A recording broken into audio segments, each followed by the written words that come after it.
Tafsir merupakan bentuk dari akar kata yang maknanya adalah menjelaskan atau mengupas makna, dan takwil adalah memindahkan lafaz dari makna yang lahir kepada makna yang lain dan juga dipunyai lafaz tersebut.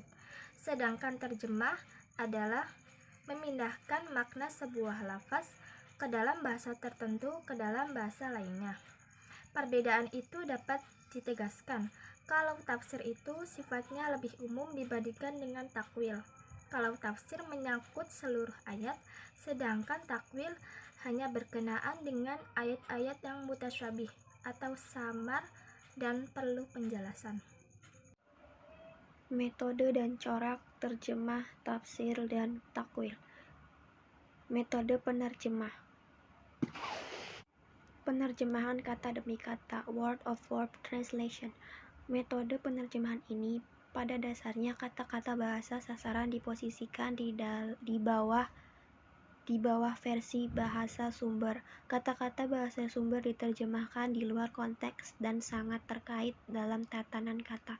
Penerjemah hanya mencari padanan kata bahasa sumber ke dalam bahasa sasaran tanpa mengubah susunan kata bahasa sasaran. Dengan kata lain, penerjemahannya apa adanya. Terjemahan harfiah, literal translation. Kategori ini melingkupi terjemahan-terjemahan yang sangat setia terhadap teks sumber, seperti urutan-urutan bahasa, bentuk frase, bentuk kalimat, dan sebagainya. Akibat yang sering muncul dari terjemah kategori ini adalah hasil terjemahannya menjadi saklek dan kaku karena penerjemah memaksakan aturan-aturan tata bahasa Arab ke dalam bahasa Indonesia, padahal keduanya mempunyai perbedaan yang mendasar. Penerjemahan faithful translation.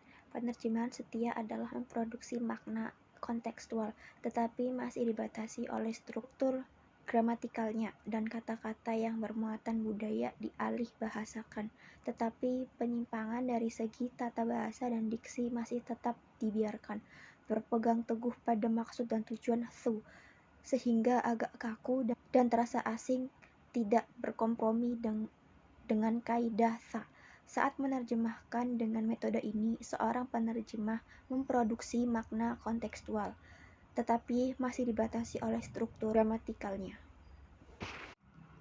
Penerjemahan adaptasi, adaptation translation. Adaptasi merupakan metode penerjemahan yang paling bebas dan paling dekat dengan bahasa sasaran. Biasanya metode ini dipakai dalam menerjemahkan drama atau puisi, yaitu mempertahankan tema, karakter, dan alur. Pada dasarnya ada 3 corak penerjemahan, yaitu yang pertama, terjemah maknawiyah tafsiriyah, yang kedua, terjemah harfiah bi al-mithlu, yang ketiga, terjemah harfiah bi dzuni al-misl. Metode tafsir. Menurut Nashhiruddin Baidan, metode penafsiran Al-Quran terbagi menjadi 4 macam, yaitu yang pertama, metode ijmali global. Metode ijmali ialah metode dalam menjelaskan ayat-ayat Al-Quran secara ringkas, tetapi mencangkup dengan bahasa yang populer, mudah dimengerti, dan enak dibaca. Yang kedua, metode tahlili, analitis. Metode tahlili ialah metode dalam menjelaskan Al-Quran dengan memaparkan segala aspek yang terkandung di dalam ayat-ayat yang ditafsirkan itu, serta menerangkan makna-makna yang mencangkup di dalamnya sesuai dengan keahlian dan kecenderungan mufassir yang menafsirkan ayat-ayat tersebut. Yang ketiga, metode muqarin, komparatif. Metode muqarin ialah membandingkan teks nash ayat-ayat Al-Quran yang memiliki kesamaan atau kemiripan redaksi dalam 2 kasus atau lebih, dan atau memiliki redaksi yang berbeda bagi satu kasus yang sama. Yang keempat, metode maudu'i, tematik.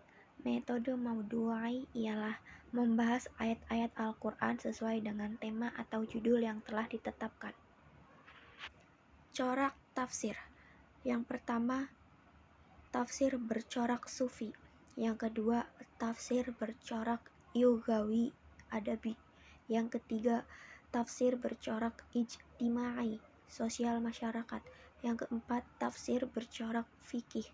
Yang kelima, tafsir bercorak filsafat. Yang keenam, tafsir bercorak ilmiah. Yang ketujuh, tafsir bercorak kalam teologi. Metode takwil Nasr Hamid Abu Zaid, studi atas potensi tafsir esoterik dalam merespon problem tafsir era modern.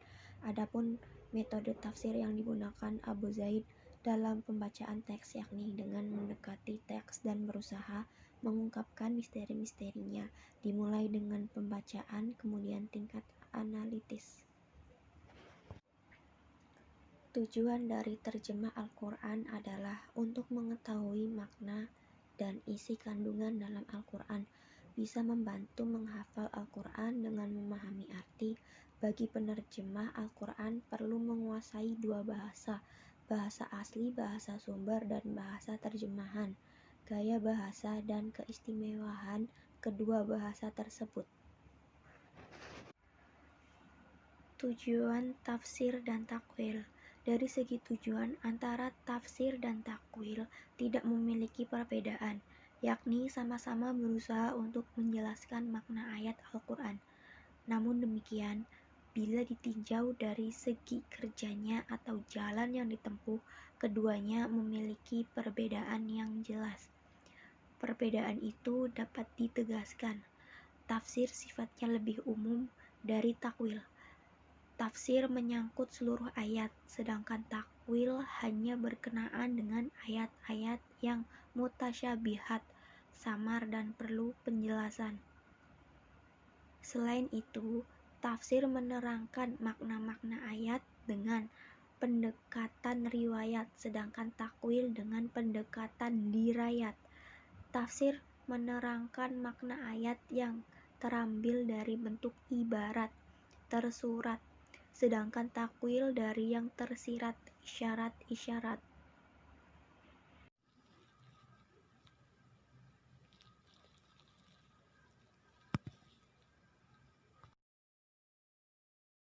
Sejarah penerjemahan Al-Quran dimulai ketika Kanjeng Nabi berkirim surat dengan dua kaisar.